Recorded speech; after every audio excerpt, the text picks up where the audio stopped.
don't forget to subscribe for more reviews. Please also like. Thank you.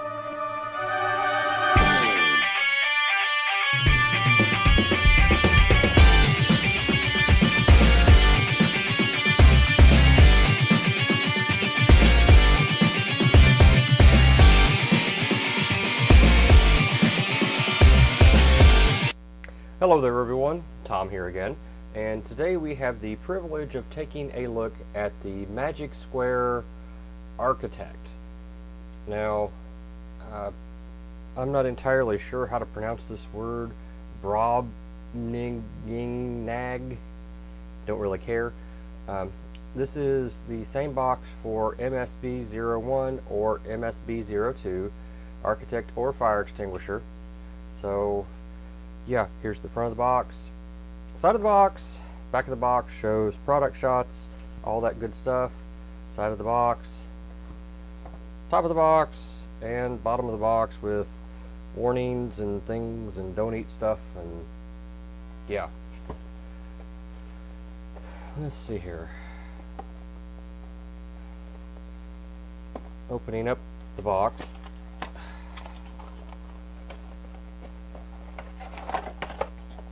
Empty box. Set that aside. We get, looks like a set of instructions here and a card. Okay. Oh, the card's in its own little plastic thingy. How neat. Pretty solid card. And on the back here, if you want to look at the tech specs, there you go. Okay. The instructions, single sheet, looks pretty simple from my perspective here. So, yeah. What you get in the clamshell, the figure, and a gun. Okay. The gun, whoops, appears to be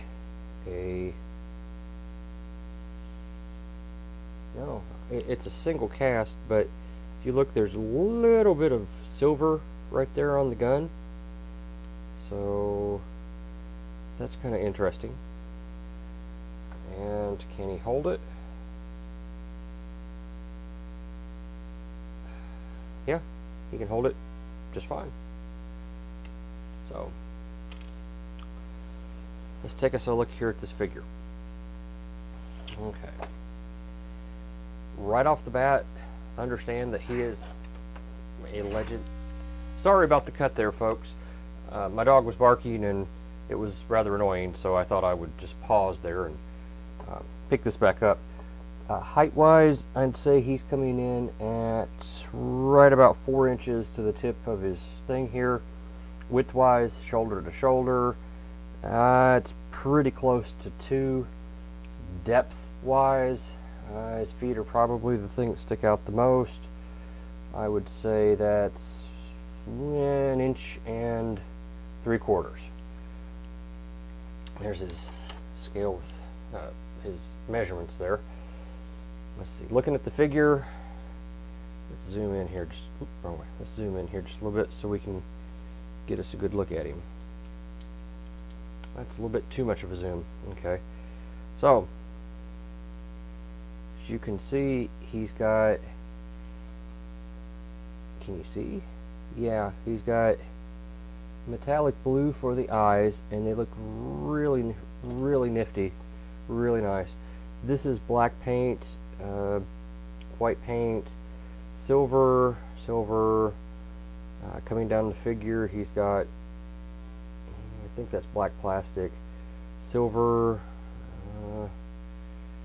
the feet look like this, zooming out just a tinge, the side looks like this, he's got caution stripes here, there, back of the figure looks like this, and he's got a little hook right there as you can see, and the rest of the figure looks like this. Alright, so articulation in this mode. This part is solid. It's hooked in. The head can rotate around a little bit within that collar. Must be a mushroom peg there, if I had to guess.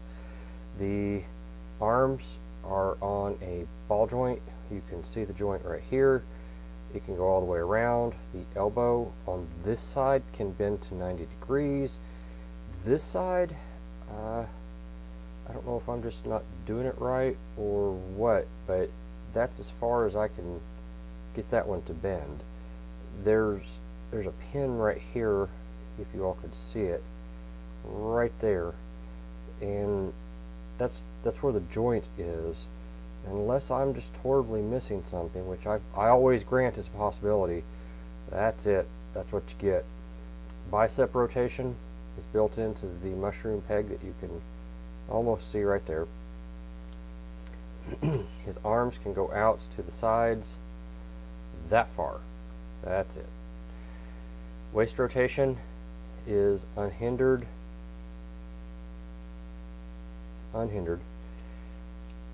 The legs are T-jointed ball joints, so he can easily do the Chinese splits. There are no hip flaps to get in the way. Easily do the American. Alright.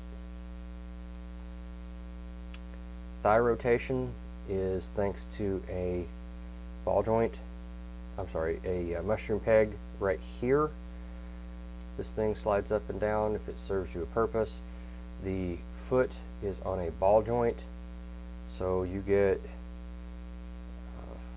well, I mean, if you move that up, you can get to extreme range, down to about right there, and then you can make it do a full roundabout if you want for a rocker.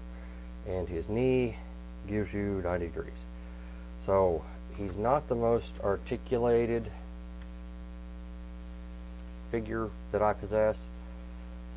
Let's see here. Let's do some real quick size comparisons. Here he is with Classics Prime. Here he is with movie Bumblebee. Okay, here it is with movie RC. Animated RC. Stand, girl, stand. And Black Ragnia.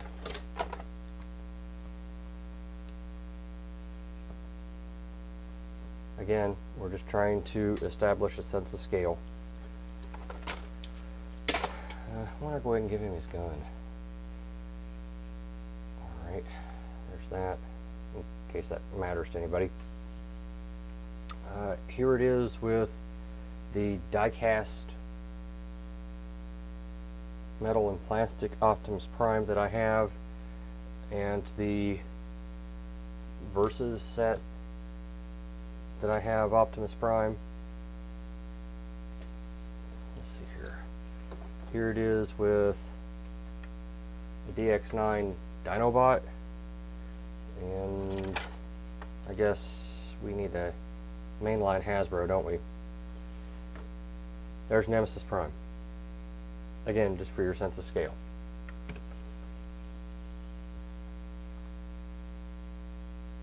What the hell?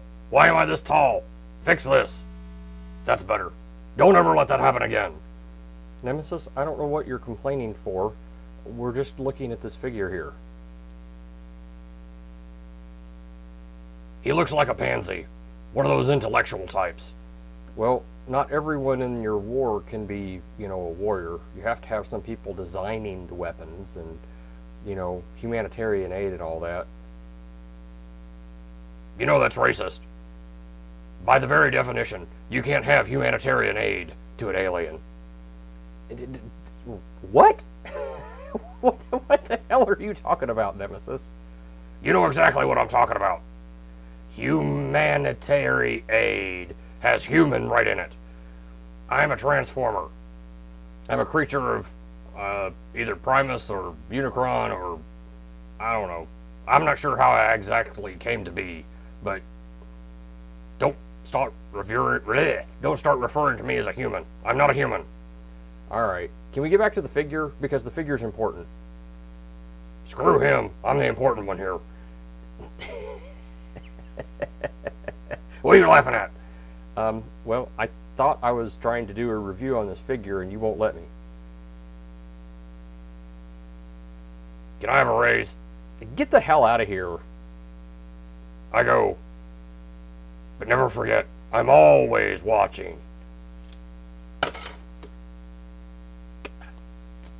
Can we transform this guy now? I don't mind. Damn it, shut up, Nemesis. We're going to transform now. So let's transform him. First thing we do is we come up here to the feet. These sections right here slide up.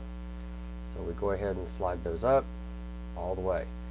Go ahead at this time and pull out these little stabilizer things. They just make it look better later on. And swing your feet down. You can go ahead and bring these together. There's a pin and a port, and this is a triangle shape. What do they call that?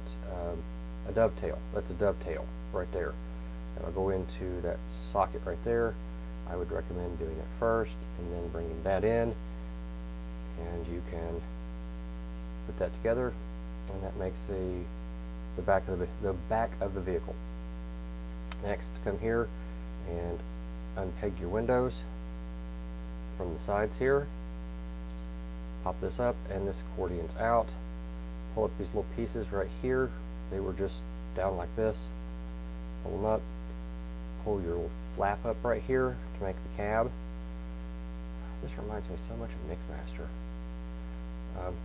I probably shouldn't be thinking about that. Anyway, go ahead and turn your head around like so. There is a cut right here, if you could see it, that's going to go around this little dovetail. So go ahead and bring that up on both sides like that. Bring your arms in, making sure that they're straight. Bring that down, and there is a notch right there that will go into that peg, and there's one on each side of the arm. So you just line that up and put that into place. Pull that up like that. Bring this, oh, and there's a tab right there. Tab right there. Bring that down, and he is transformed. You can also store the gun. There's a hole right there, you all can see. It'll fit right in there, just like that. It will go just like that, and then this will set on that, and this boom arm moves, and this moves. So yeah, let's see here, how big is it? It's coming in at let's call it 3.5 height wise. Now this is going to be interesting. Let's take the gun out, because the gun's actually hitting on this, making this a little taller than what it should be. Let's measure it to here.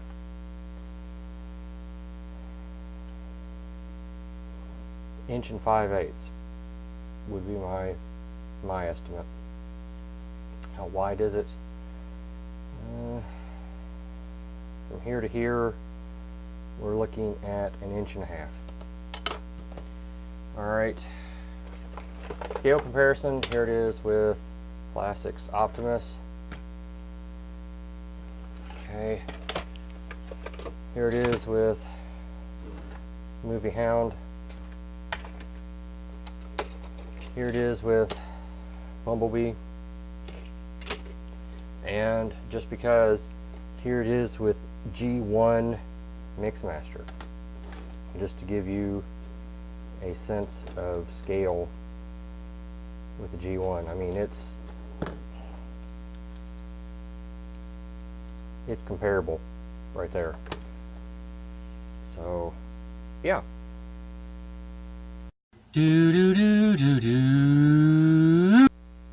And now, to answer the burning question on everyone's mind, how does the Magic Square MSB01 Architect, their Grapple, scale with Metroplex?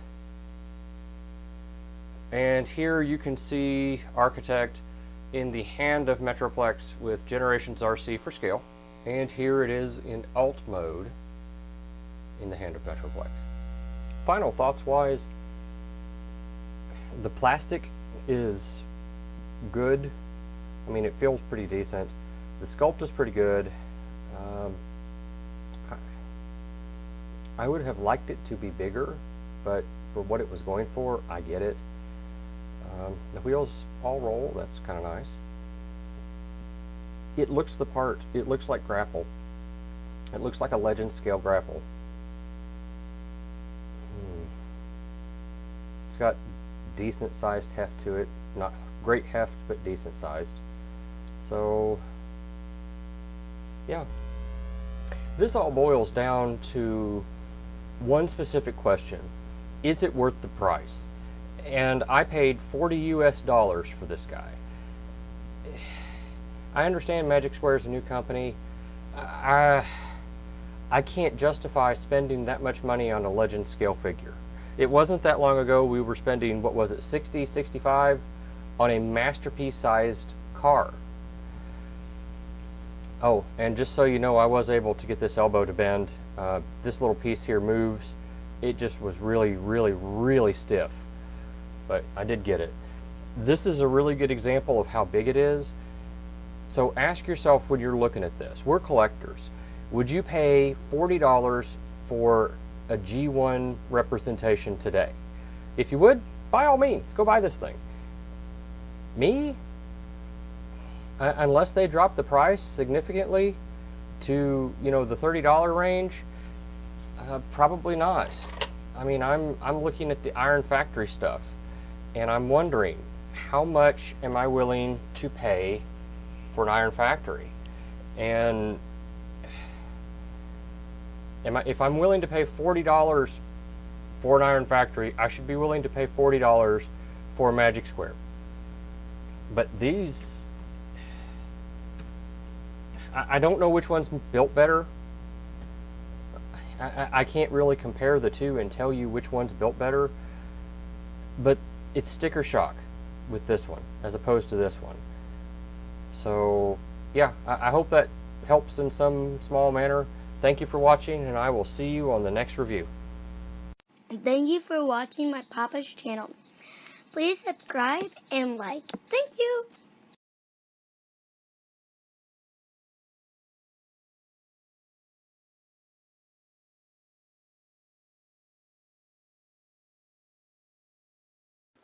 Alright, so let's take us a look here at this figure. Right off the bat, we've apparently lost a window. I don't know if that's supposed to happen that way or... Well, I'm pretty sure it's not supposed to go in the floor.